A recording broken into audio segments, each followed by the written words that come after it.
रोटेरिया के द्वारा Khaki series 3.0 Bihar SI test series number 4। आते हैं क्वेश्चन नंबर 1 पे।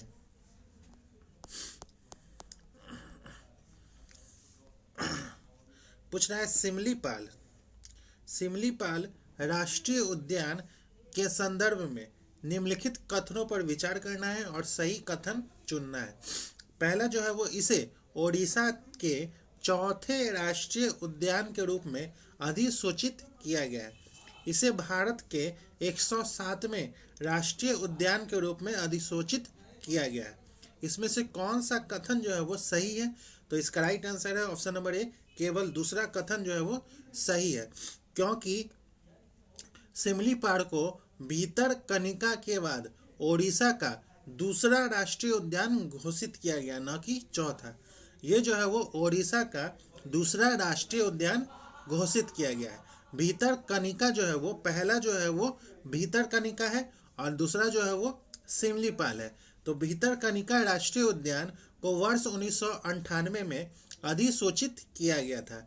इस प्रकार ओडिशा में अब 2 राष्ट्रीय उद्यान है। पहला जो है वो भितरकनिका है, दूसरा जो है वो सिमलीपाल है। सिमलीपाल को 24 अप्रैल 2025 को भारत के 107वें राष्ट्रीय उद्यान के रूप में अधिसूचित किया गया है। अब चलते हैं नेक्स्ट क्वेश्चन पे। Question number second. निम्न में रक्षा मंत्रालय द्वारा कौन सी पत्रिका का संपादन किया जाता है?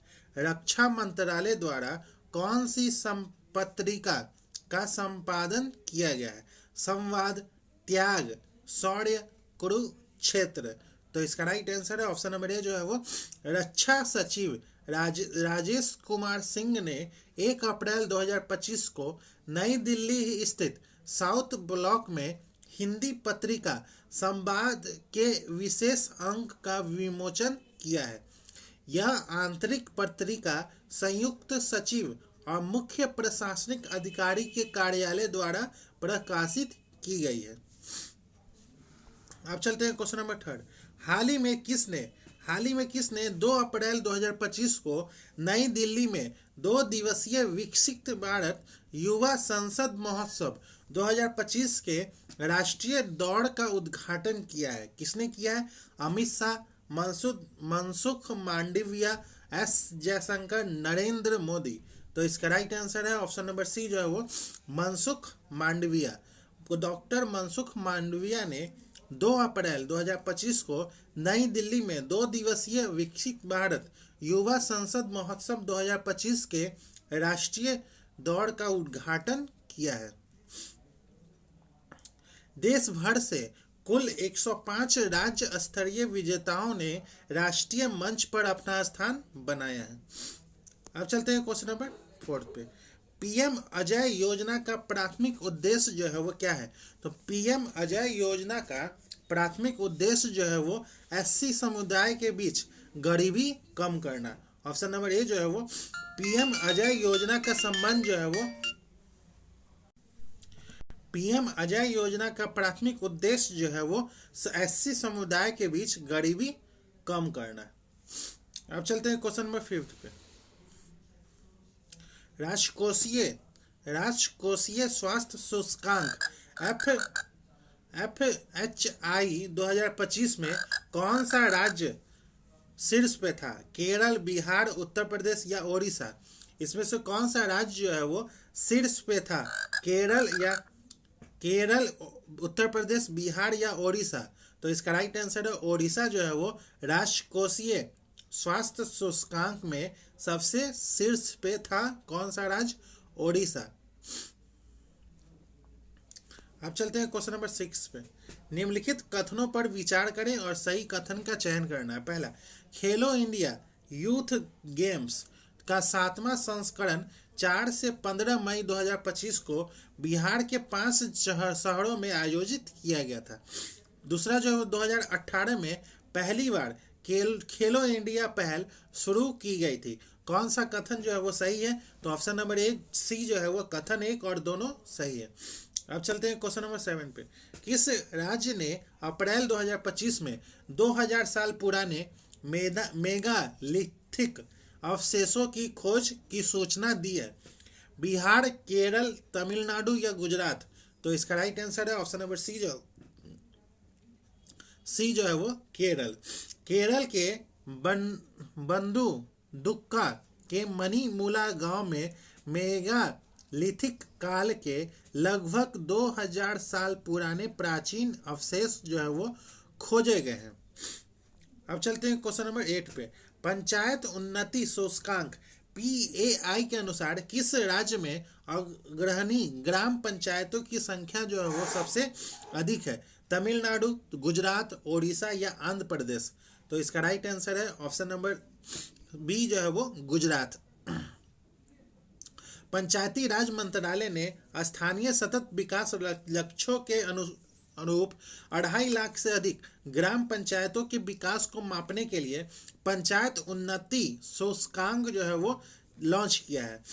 गुजरात जो है वो 346 फ्रंट रनर ग्राम पंचायतों के साथ सबसे आगे है। उसके बाद तेलंगाना जो है वो 270 के साथ दूसरे स्थान पर है।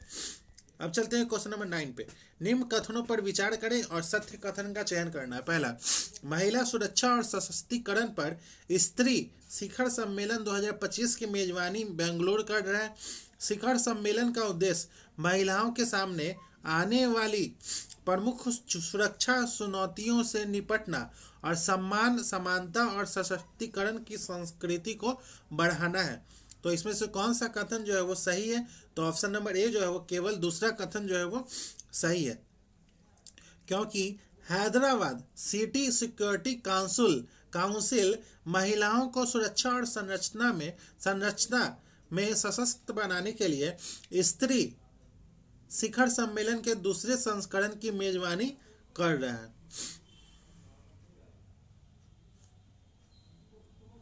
ये जो बेंगलोर नहीं कर रहा है, ये हैदराबाद कर रहा है। अब चलते हैं क्वेश्चन नंबर 10 पे। Deenbandhu Chhoturam thermal power plant किस राज्य में स्थित है?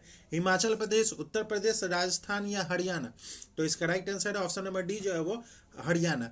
नरेंद्र मोदी ने 14 अप्रैल 2025 को हरियाणा के यमुनानगर में Deenbandhu Chhoturam thermal power plant की 800 मेगावाट की तीसरी इकाई की आधारशिला रखी है। नई इकाई एक ultra super critical thermal plant है। अब चलते हैं क्वेश्चन नंबर 11 पे। निम्नलिखित कथनों पर विचार करना है और सही कथन का चयन करना है। पहला, भारत सरकार ने 2025 में राष्ट्रीय महत्वपूर्ण खनिज मिशन लॉन्च किया है। दूसरा जो है वो इस मिशन का उद्देश्य महत्वपूर्ण खनिजों की घरेलू आपूर्ति को मजबूत करना और आयात पर निर्भरता को कम करना है। तीसरा जो है वो इस मिशन का संचालन भारतीय भूवैज्ञानिक सर्वेक्षण द्वारा किया जा रहा है। तो इसका राइट आंसर है ऑप्शन नंबर डी जो है वो 1, 2, 3 तीनों कथन जो है वो सही है। अब चलते हैं क्वेश्चन नंबर 12 पे। निम्नलिखित कथनों पर विचार करना है, सही उत्तर का चयन करना है। इसमें से कौन सा उत्तर सही है? 14 अप्रैल को भारत में डॉक्टर भीमराव अंबेडकर की जयंती मनाई जाती है। उन्हें 1990 में मरणोपरांत भारत रत्न से सम्मानित किया गया था। 14 अप्रैल 2025 को उनकी 135वीं जयंती मनाई गई है। तो इसमें से कौन सा सत्य कथन है? तो ऑप्शन नंबर डी 1, 2 और 3 तीनों कथन जो है वो सही है। अब चलते हैं क्वेश्चन नंबर 13 पे। ऑपरेशन सिंदूर के संदर्भ में निम्नलिखित कथनों पर विचार करना है, सही कथन का चयन करना है। 22 अप्रैल 2025 को जम्मू कश्मीर के पहलगाम में हुए आतंकी हमले के जवाब में भारत ने ऑपरेशन सिंदूर नामक सैन्य अभियान शुरू किया था। इस अभियान में भारत ने पाकिस्तान अधिकृत कश्मीर में स्थित आतंकी ठिकानों पर सटीक हमले किए थे। तो इसका राइट आंसर है ऑप्शन नंबर सी जो है वो 1 और 2 दोनों सही है। अब चलते हैं क्वेश्चन नंबर 14 पे। INS सूरत के संदर्भ में निम्नलिखित कथनों पर विचार करना है, सही कथन का चयन करना है। यह भारतीय नौसेना तक का सबसे नया गाइडेड मिसाइल विध्वंसक पोत है। यह P15B परियोजना का चौथा पोर्ट है। तो इसका राइट आंसर है ऑप्शन नंबर सी, जो है वो 1 और 2 दोनों कथन सही है। अब चलते हैं क्वेश्चन नंबर 15 पे। भारत के 23वें विधि आयोग के अध्यक्ष के रूप में किसे नियुक्त किया गया है? तो भारत के 23वें विधि आयोग के अध्यक्ष जो है वो जस्टिस दिनेश माहेश्वरी हैं। ऑप्शन नंबर बी जो है इसका राइट आंसर है। भारत सरकार ने अप्रैल 2025 में सुप्रीम कोर्ट के सेवानिवृत्त न्यायाधीश जस्टिस दिनेश माहेश्वरी को 23वें विधि आयोग का अध्यक्ष नियुक्त किया गया है। इस आयोग में हितेश जैन जो है वो अधिवक्ता और प्रोफेसर डीपी वर्मा बीएचयू को पूर्णकालिक सदस्य बनाया गया है। यह आयोग 1 सितंबर 2024 को गठित किया गया था और इसका कार्यकाल 31 अगस्त 2027 तक निर्धारित किया गया है।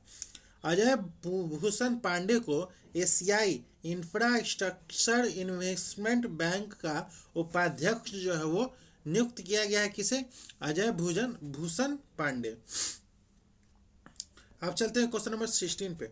डॉक्टर के कस्तूरी रंगन, जिसका हाल ही में निधन हो गया है, के बारे में विचार करिए और सत्य कथन का चयन करना है।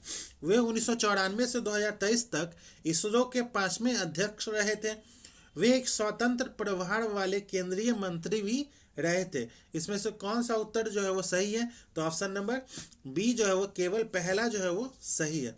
डॉक्टर के कस्तूरी रंगन भारतीय अंतरिक्ष अनुसंधान इसरो के 5वें अध्यक्ष थे और उन्होंने 1994 से 2030 तक यह पद संभाला था। उनके नेतृत्व में भारत ने कई महत्वपूर्ण उपग्रह और अभियानों को सफलतापूर्वक लॉन्च किया था।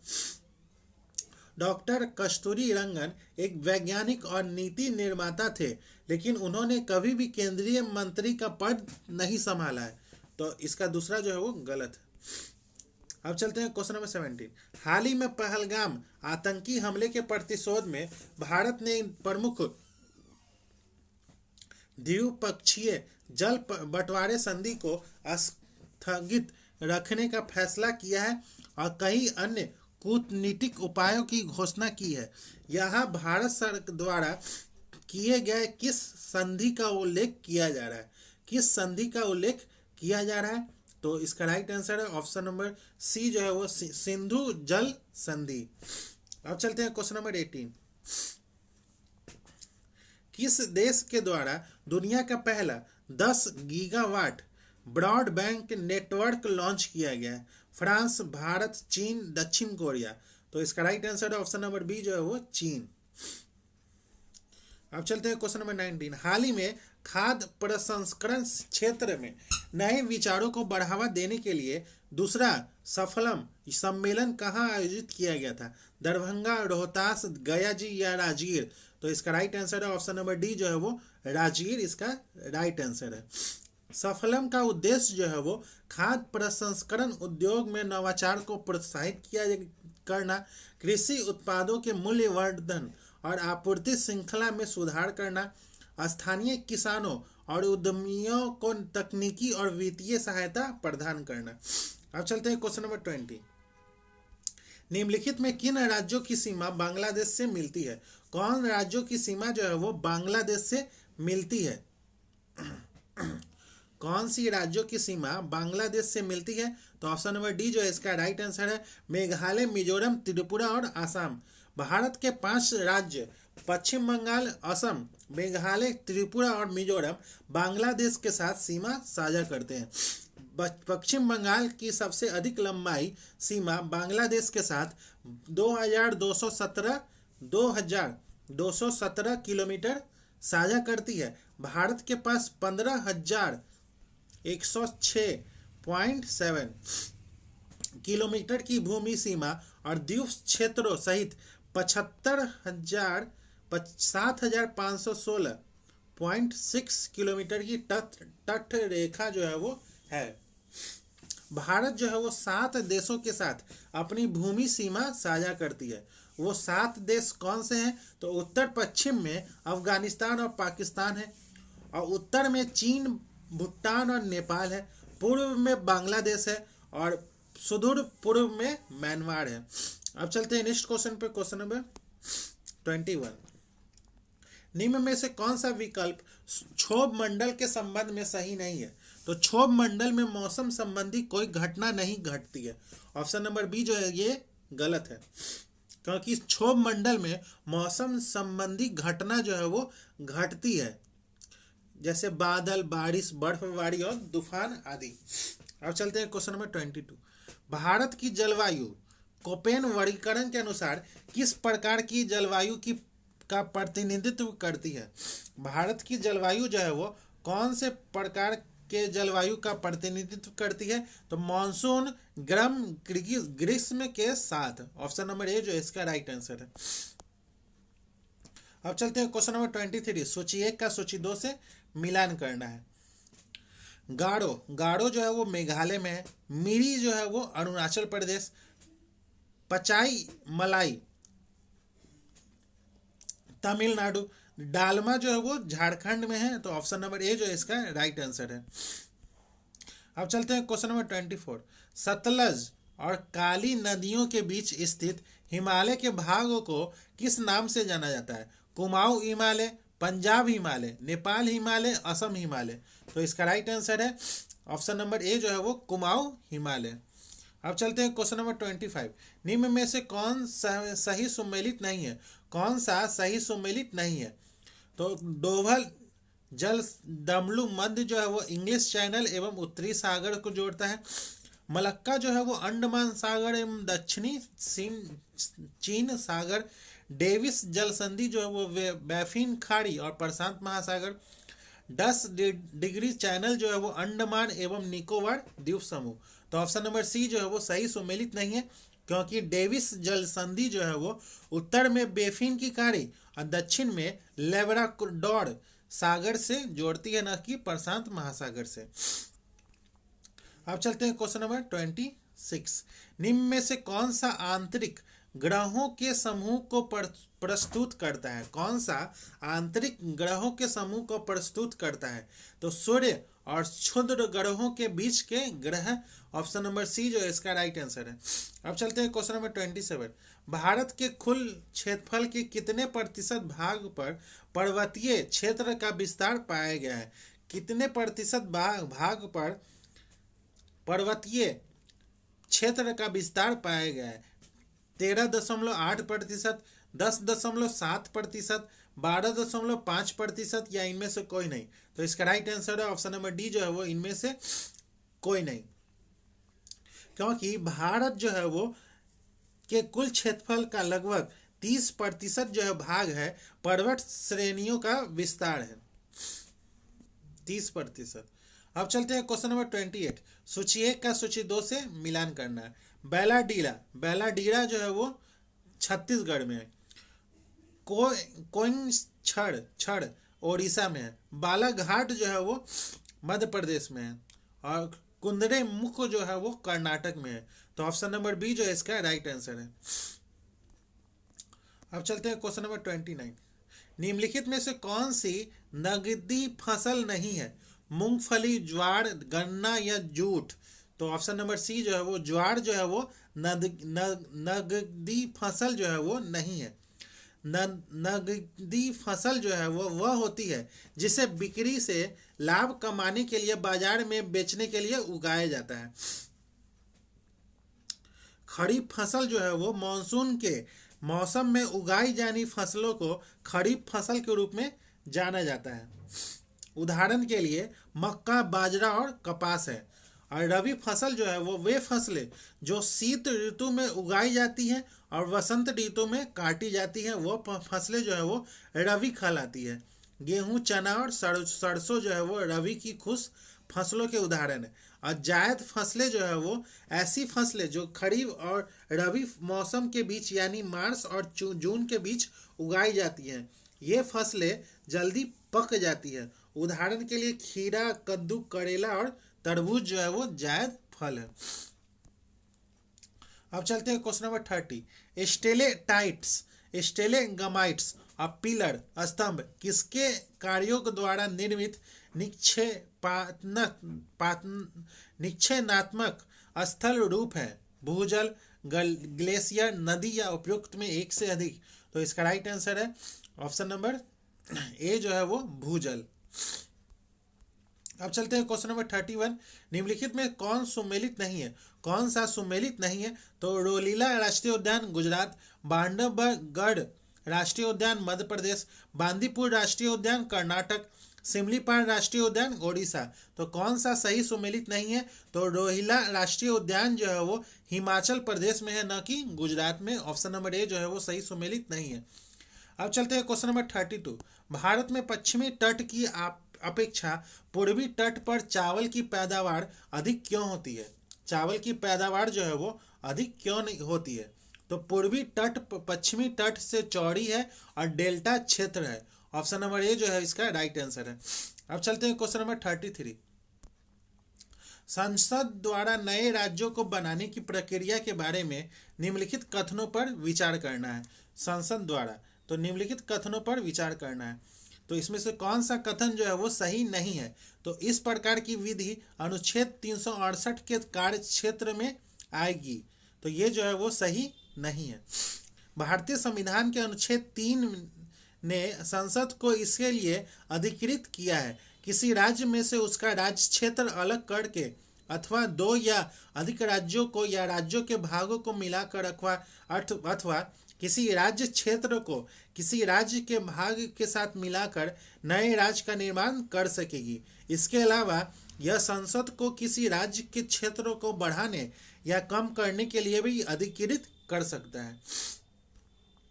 अब चलते हैं क्वेश्चन नंबर 34। 1946 में गठित अंतरिम सरकार में कार्यपालिका परिषद के उप सभापति जो थे वो कौन थे? तो जवाहरलाल नेहरू थे। ऑप्शन नंबर सी जो है इसका राइट आंसर है। भारत की अंतरिम सरकार का गठन जो है वो 2 सितंबर 1946 को हुआ था। वायसराय की कार्यकारी परिषद अंतरिम सरकार की कार्यकारी शाखा बन गई थी। 15 अगस्त 1947 तक अंतरिम सरकार कायम रही थी।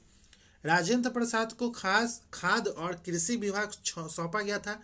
वल्लभ भाई पटेल को गृह मंत्रालय, सूचना और प्रसारण विभाग सौंपा गया था। सी राजगोपालाचारी को शिक्षा और कला विभाग और जगजीवन राम को श्रम विभाग सौंपा गया था। अब चलते हैं क्वेश्चन नंबर 35। सर्वोच्च न्यायालय अपने मूल क्षेत्राधिकार के अंतर्गत किन विषयों को सुनवाई कर सकता है? किन विषयों की सुनवाई कर सकता है? तो ऐसे विवाद जिनमें एक तरफ भारत सरकार हो और दूसरी तरफ एक या उपयुक्त में से एक से अधिक राज्यों की सरकारें हो। ऑप्शन नंबर बी जो है इसका राइट आंसर है। अब चलते हैं क्वेश्चन नंबर 36। निम्न में किस अनुच्छेद में यह उपबंध है कि राज्य के नीति निर्देशक तत्व न्यायालय द्वारा लागू नहीं किए जाते हैं?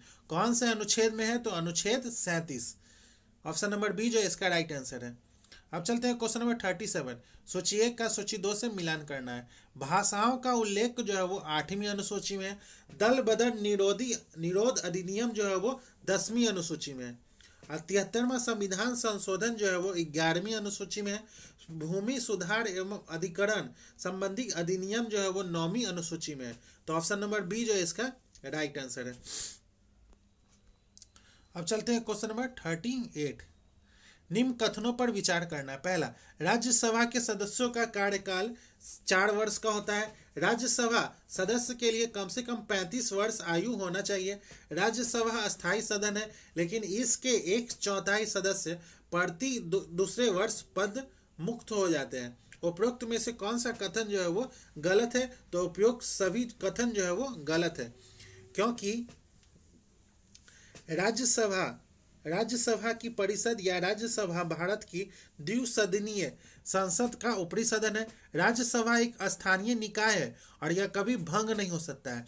राज्यसभा का कोई कार्यकाल नहीं होता है, जबकि राज्यसभा के सदस्य का कार्यकाल जो है वो 6 वर्ष होता है, न कि 4 वर्ष होता है। और राज्यसभा के 1/3 सदस्य हर दूसरे वर्ष चक्रीय तरीके से सेवानिवृत्त होते हैं। अब चलते हैं नेक्स्ट क्वेश्चन पे, क्वेश्चन नंबर 39। भारत में पहली बार केंद्र सरकार के विरुद्ध लोकसभा में अविश्वास प्रस्ताव कब लाया गया था? तो ऑप्शन नंबर सी जो है 1963 में अविश्वास प्रस्ताव लाया गया था। पहला अविश्वास प्रस्ताव 1963 में तीसरी लोकसभा के दौरान प्रस्तावित किया गया था, जब जवाहरलाल नेहरू प्रधानमंत्री थे। यह प्रस्ताव आचार्य जेबी कृपलानी द्वारा पेश किया गया था और 40 सदस्यों द्वारा समर्थित था। हालांकि प्रस्ताव जो है वो पास नहीं हो पाया था। अब चलते हैं क्वेश्चन नंबर 40। राज्यों में मुख्यमंत्री समेत मंत्रियों की अधिकतम संख्या और विधानसभा की कुल सदस्य संख्याओं के कितने प्रतिशत से अधिक नहीं होनी चाहिए? 25%, 10%, 15% या 9%? तो ऑप्शन नंबर बी जो है वो 15% से अधिक नहीं होनी चाहिए। राज्यों की जनसंख्या के आकार के आधार पर विधानसभा की अधिकतम सदस्य संख्या 500 और न्यूनतम सदस्य संख्या 60 निर्धारित की गई है। अरुणाचल प्रदेश, सिक्किम, गोवा जैसे कुछ राज्यों में न्यूनतम संख्या जो है वो 30 है और मिजोरम, नागालैंड के मामलों में यह क्रमशः 40 और 46 है। संसद जो है वो विधान परिषद को समाप्त कर सकती है या बना सकती है। वर्तमान में भारत में केवल 6 राज्यों में द्विसदनीय विधायिका है। वे हैं आंध्र प्रदेश, तेलंगाना, उत्तर प्रदेश, बिहार, महाराष्ट्र और कर्नाटक है। अब चलते हैं क्वेश्चन नंबर 41। किस अनुच्छेद के अंतर्गत राज्य निर्वाचन आयोग का प्रावधान किया गया है? कौन से अनुच्छेद में? तो अनुच्छेद 243 का के। ऑप्शन नंबर बी जो है इसका राइट आंसर है। अब चलते हैं क्वेश्चन नंबर 42। किस संविधान संशोधन द्वारा एक ही व्यक्ति को 2 या 2 से अधिक राज्यों का राज्यपाल बनाने संबंधी प्रावधान किया गया है? प्रावधान जो है वो किया गया है कौन से संविधान संशोधन के द्वारा? तो 7वां संविधान संशोधन के द्वारा। अब चलते हैं क्वेश्चन नंबर 43। निम्नलिखित में से कौन सा संयुक्त वाक्य है? निम्नलिखित में से कौन सा संयुक्त वाक्य है? तो मैंने तुम्हारी काफी प्रतीक्षा की पर तुम न आए। ऑप्शन नंबर ए जो है वो संयुक्त वाक्य है। क्वेश्चन नंबर 44 का ऑप्शन नंबर ए जो है उसका राइट आंसर है। रमा विद्यालय से घर जाती है में कारक जो है वो अपादान कारक है। अब चलते हैं क्वेश्चन नंबर 45 का ऑप्शन नंबर डी जो है इसका राइट आंसर है। क्वेश्चन नंबर 46 का ऑप्शन नंबर बी जो है इसका राइट आंसर है। क्वेश्चन नंबर 47 का ऑप्शन नंबर बी जो है इसका राइट आंसर है। क्वेश्चन नंबर 48 का ऑप्शन नंबर डी जो है इसका राइट आंसर है। क्वेश्चन नंबर 49 का ऑप्शन नंबर डी जो है इसका राइट आंसर है। क्वेश्चन नंबर 50 का ऑप्शन नंबर सी जो है इसका राइट आंसर है। क्वेश्चन नंबर 51 क्वेश्चन नंबर 51 का ऑप्शन नंबर सी जो है इसका राइट आंसर है। क्वेश्चन नंबर 52 का ऑप्शन नंबर सी जो है इसका राइट आंसर है। क्वेश्चन नंबर 53 का ऑप्शन नंबर बी जो है इसका राइट आंसर है। अब चलते हैं क्वेश्चन नंबर 54। किस अभिलेख में अशोक बुद्ध धम्म और संघ के प्रति विश्वास प्रकट करता है? कौन से अभिलेख में? तो भाब्रू लघु शिलालेख में। ऑप्शन नंबर डी जो है इसका राइट आंसर है। अब चलते हैं क्वेश्चन नंबर 55। निम्नलिखित में से किसने मनोवैज्ञानिक इतिहास का उपयोग करते हुए यह सिद्ध किया है कि मोहम्मद बिन तुगलक पागल नहीं था, जैसा कि पहली बार एलिफस्टन ने कहा था? किसने उसको साबित किया है? तो Ishwari Prasad. Option number C जो है इसका राइट आंसर है। अब चलते हैं क्वेश्चन नंबर 55। देह से जा चुकी है, शहर की काया बेजान थी, यह कथन किस संदर्भ में कहा गया था? तो अवध के विलय के संदर्भ में कहा गया था। ऑप्शन नंबर सी जो है इसका राइट आंसर है। अब चलते हैं क्वेश्चन नंबर 57। किस युद्ध में बाबर ने मुसलमानों पर लगने वाले तमगा कर की समाप्ति की घोषणा की थी? खानवा का युद्ध, चंदेरी का युद्ध, घाघरा का युद्ध या पानीपत का युद्ध? तो इसका राइट आंसर है ऑप्शन नंबर ए जो है वो खानवा का युद्ध। अब चलते हैं क्वेश्चन नंबर 58। भारतीय शिक्षा के संदर्भ में निम्नलिखित पर विचार करना है। वुड डिस्पैच, कोलकाता विश्वविद्यालय, एडम की रिपोर्ट, हिंदू कॉलेज। तो हिंदू कॉलेज की स्थापना जो है वो 20 जनवरी 1817 कोलकाता में। वुड डिस्पैच 1854 और एडम की रिपोर्ट जो है वो 1835 से और 1838 के बीच प्रस्तुत किया गया था। 35 और 38। और कोलकाता विश्वविद्यालय जो है वो 24 जनवरी 1857। 24 जनवरी। तो इसका राइट आंसर है ऑप्शन नंबर बी जो है इसका राइट आंसर है। अब चलते हैं क्वेश्चन नंबर 59। 1916 में कांग्रेस और मुस्लिम लीग के बीच लखनऊ समझौता हुआ, उसके कौन से परिणाम बाद में घातक जो है वो सिद्ध हुए?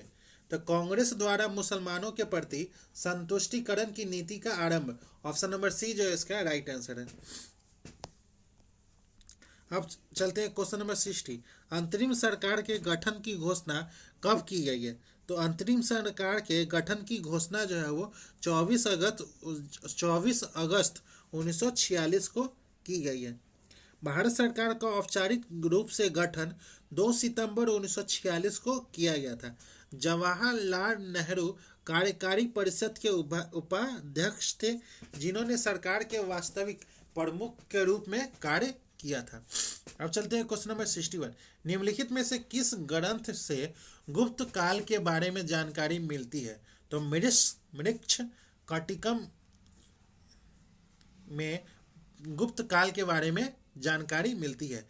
यह क्षुद्रक द्वारा लिखित एक प्रसिद्ध संस्कृत नाटक है। यह गुप्त काल के सामाजिक और सांस्कृतिक जीवन की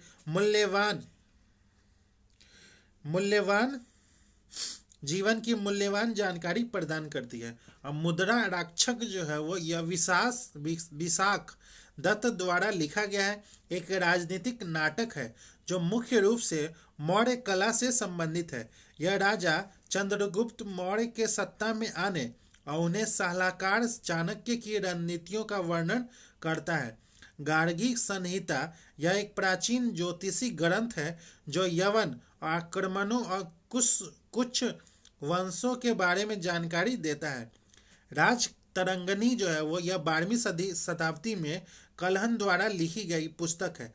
यह मुख्य रूप से कश्मीर के राजाओं के इतिहास का विस्तृत ऐतिहासिक विवरण जो है वो प्रस्तुत करता है। अब चलते हैं क्वेश्चन नंबर 62। निम्नलिखित में से किस व्यक्ति ने द्वितीय गोलमेज सम्मेलन में भाग लिया था? कौन सा व्यक्ति जो है वो द्वितीय गोलमेज सम्मेलन में भाग लिया था, जो कि 7 सितंबर 1931 से 1 दिसंबर 1931 तक हुआ था। 7 सितंबर 1931 से 1 दिसंबर 1931 तक हुआ था।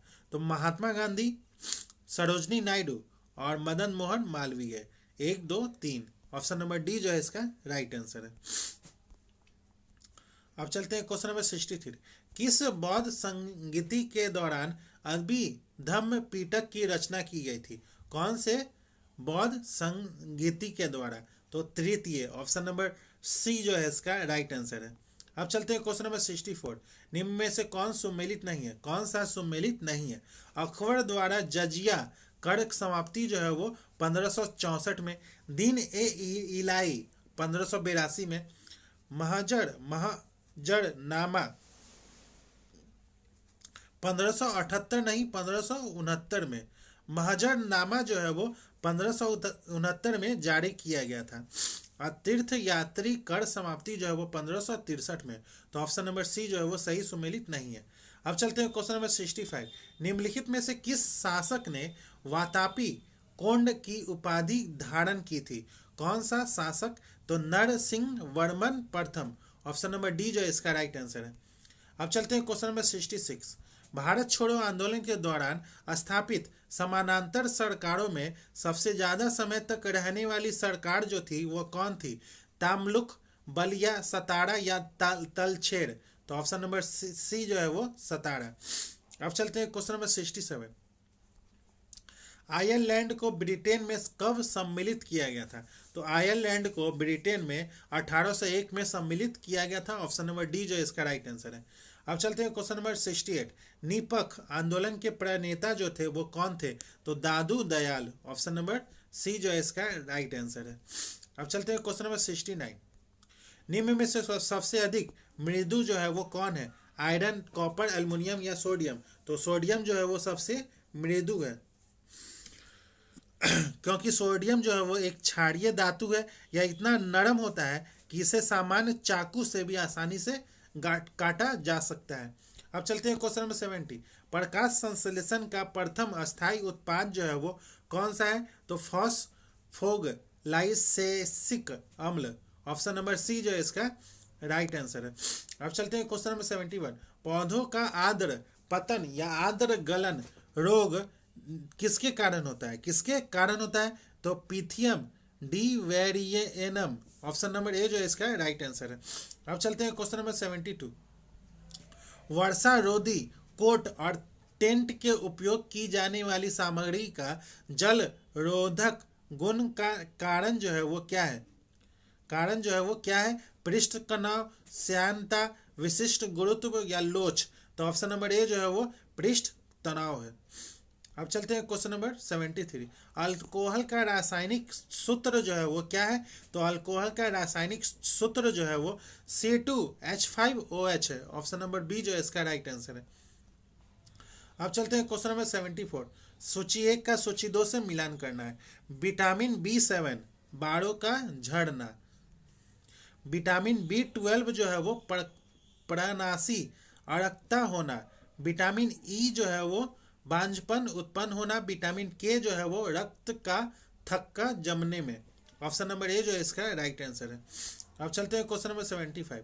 हीमोग्लोबिन लाल रक्त कोशिकाओं के अंदर का एक प्रोटीन है, यह निम्न में से किसका वहन करता है? तो ऑप्शन नंबर ए जो है वो ऑक्सीजन का वहन करता है।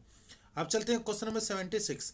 हेलोफाइट्स होता है, हेलोफाइट्स जो है वो क्या होता है? तो वह पौधे जो लवणों वाली मिट्टी में उगते हैं उसको हेलोफाइट्स कहते हैं, ऑप्शन नंबर डी जो है इसका राइट आंसर है। अब चलते हैं क्वेश्चन नंबर 77। एक ही पदार्थ के अणुओं के बीच कार्यकारी आकर्षण बल को क्या कहा जाता है? सहसंयोजक बल, ऑप्शन नंबर डी जो है वो सहसंयोजक बल कहा जाता है। अब चलते हैं क्वेश्चन नंबर 78। छाया में पनपने वाले पौधे को क्या कहा जाता है? तो सियोफाइट्स कहा जाता है। हेलोफाइट्स जो है वो वे पौधे, हेलोफाइट्स वे पौधे जो उच्च लवणता वाली मिट्टी या पानी में उगते हैं उसको हेलोफाइट्स कहा जाता है। और सियोफाइट्स जो है वो वे पौधे जो छायादार वातावरण में पनपते हैं उन्हें कम प्रकाश की आवश्यकता होती है। और लिथोफाइट्स जो है वो पौधे हैं जो चट्टानों या पत्थरों की सतह पर या उनकी दलाड़ों में उगते हैं जहां मिट्टी की मात्रा बहुत कम होती है। अब पस्मोफाइट्स जो है वो पौधे होते हैं जो रेतीली मिट्टी या रेगिस्तानी क्षेत्रों में उगने के लिए अनुकूलित होते हैं। अब चलते हैं क्वेश्चन नंबर 79। मनुष्य में मादा जनन अंग से किस हार्मोन का स्त्राव होता है? कौन से हार्मोन का होता है? तो एस्ट्रोजन, रिलैक्सिन, प्रोस्टेरोन, उपयुक्त सभी, तो ऑप्शन नंबर डी जो है वो उपयुक्त सभी। अब चलते हैं क्वेश्चन नंबर 80। गैसोहोल मिश्रण है 90% पेट्रोल प्लस 10% अल्कोहल का, ऑप्शन नंबर ए जो है इसका राइट आंसर है। अब चलते हैं क्वेश्चन नंबर 81। सूची 1 का सूची 2 से मिलान करना है। आमीटर जो है वो विद्युत, हाइग्रोमीटर जो है वो सापेक्ष आर्द्रता, बैरोमीटर जो है वो दाब, और वाट जो है वो शक्ति, तो इसका राइट आंसर है ऑप्शन नंबर सी जो है इसका राइट आंसर है। अब चलते हैं क्वेश्चन नंबर 82। निम्न में कौन मोनोसैकेराइड कार्बोहाइड्रेट नहीं है? कौन सा नहीं है? ग्लूकोज, सुक्रोज, फ्रक्टोज, गैलेक्टोज, तो ऑप्शन नंबर सी जो है वो सुक्रोज। अब चलते हैं क्वेश्चन नंबर 83। लाल का पीएच मान कितना होता है? लाल का पीएच मान जो है वो 6.5 होता है। अब चलते हैं क्वेश्चन नंबर 84। शुष्क सेल में किसका प्रयोग किया जाता है? तो शुष्क सेल में अमोनिया क्लोराइड का प्रयोग किया जाता है, ऑप्शन नंबर डी जो है इसका राइट आंसर है। अब चलते हैं क्वेश्चन नंबर 85। कोबाल्ट 60 जो है वो आम तौर पर विकिरण चिकित्सा में प्रयुक्त होता है क्योंकि यह उत्सर्जित करता है, क्या उत्सर्जित करता है? अल्फा किरणें, बीटा किरणें, गामा किरणें या एक्स किरणें, तो ऑप्शन नंबर सी जो है वो गामा किरणें। अब चलते हैं क्वेश्चन नंबर 86। निम्न में कौन सा गुण कैथोड किरण का गुण नहीं है? तो इसकी वेधन क्षमता जो है वो उच्च होती है। ऑप्शन नंबर सी जो है इसका गुण नहीं है। अब चलते हैं क्वेश्चन नंबर 87। कार्नोटाइट किस धातु का अयस्क खनिज है? किस धातु का है? तो यूरेनियम। ऑप्शन नंबर सी जो है वो यूरेनियम का है। अब चलते हैं क्वेश्चन नंबर 88। विद्युत धारिता का मात्रक जो है वो क्या होता है? फैराडे, वोल्ट, कूलम्ब या एम्पियर? तो विद्युत धारिता का मात्रक जो होता है वो फैराडे होता है। ऑप्शन नंबर ए जो इसका राइट आंसर है। अब चलते हैं question number 89। Mid day meal योजना की शुरुआत किस पंचवर्षीय योजना के दौरान की गई थी? तो मिड डे मील योजना की शुरुआत कौन से पंचवर्षीय योजना के दौरान की गई थी? तो आठवीं पंचवर्षीय योजना के दौरान की गई थी। ऑप्शन नंबर सी जो है इसका राइट आंसर है। अब चलते हैं क्वेश्चन नंबर 90। निम्न में कौन सी समिति भारत में निर्धनता से संबंधित है? विजय केलकर समिति, सुरेंद्र तेंदुलकर समिति या लकड़वाला समिति? या बी और सी दोनों? तो ऑप्शन नंबर सी जो है, डी जो है वो बी और सी दोनों है। विजय केलकर समिति जो है वो जीएसटी से संबंधित है। अब चलते हैं क्वेश्चन नंबर 91। भारत में आयकर जो है वो क्या है? प्रत्यक्ष और प्रगतिशील कर है। ऑप्शन नंबर बी जो है इसका राइट आंसर। अब चलते हैं क्वेश्चन नंबर 92। सकल राष्ट्रीय उत्पाद में निम्नलिखित में से किसको शामिल नहीं किया गया? तो सकल राष्ट्रीय उत्पाद में किसको शामिल नहीं किया गया है? तो विदेशी निवासियों की आय को शामिल नहीं किया गया है। ऑप्शन नंबर डी जो इसका राइट आंसर है। अब चलते हैं क्वेश्चन नंबर 93। होला मोहल्ला एक त्यौहार है जो योद्धाओं, बहादुरी, जीत, गौरव और निडरता के बारे में है। किस भारतीय राज्य में मनाया जाता है? कौन से भारतीय राज्य में मनाया जाता है? तो ऑप्शन नंबर ए जो है वो पंजाब में मनाया जाता है। अब चलते हैं question number 94। Love smash service शब्द का संबंध किस खेल से है? लॉन टेनिस, गोल्फ, फुटबॉल या हॉकी? तो ऑप्शन नंबर ए जो है वो लॉन टेनिस से है। अब चलते हैं क्वेश्चन नंबर 95। विश्व रक्तदान दिवस जो है वो कब मनाया जाता है? तो 14 जून को मनाया जाता है। ऑप्शन नंबर सी जो इसका राइट आंसर है। अब चलते हैं क्वेश्चन नंबर 96। पखुई वन्यजीव अभ्यारण्य जो है वो कहाँ स्थित है? अरुणाचल प्रदेश, मणिपुर, मिजोरम या नागालैंड? तो ऑप्शन नंबर ए जो है वो अरुणाचल प्रदेश में है। अब चलते हैं question number 97। History of the freedom movement in Bihar के लेखक जो है वो कौन है? तो के दत्ता है। ऑप्शन नंबर ए जो है इसका राइट आंसर है। अब चलते हैं क्वेश्चन नंबर 98। कुचिपुड़ी राज्य किस राज्य का प्रसिद्ध लोक नृत्य है? तो Andhra Pradesh. Option number C जो है वो आंध्र प्रदेश का है। अब चलते हैं क्वेश्चन नंबर 99। पीएम कुसुम योजना संबंधित है। तो पीएम कुसुम योजना जो है वो संबंधित है कृषि सौर पंप व्यवस्था से। ऑप्शन नंबर ए जो है इसका राइट आंसर है। अब चलते हैं क्वेश्चन नंबर 100। निम्न में किस अर्थशास्त्री ने अवसर लागत का सिद्धांत किया है? कौन शास्त्री ने दिया है? अर्थशास्त्री ने दिया है। तो गॉड फ्रीड हैवलर। ऑप्शन नंबर डी जो है इसका राइट आंसर है। तो दोस्तों आज का सेशन ही समाप्त होता है। जिस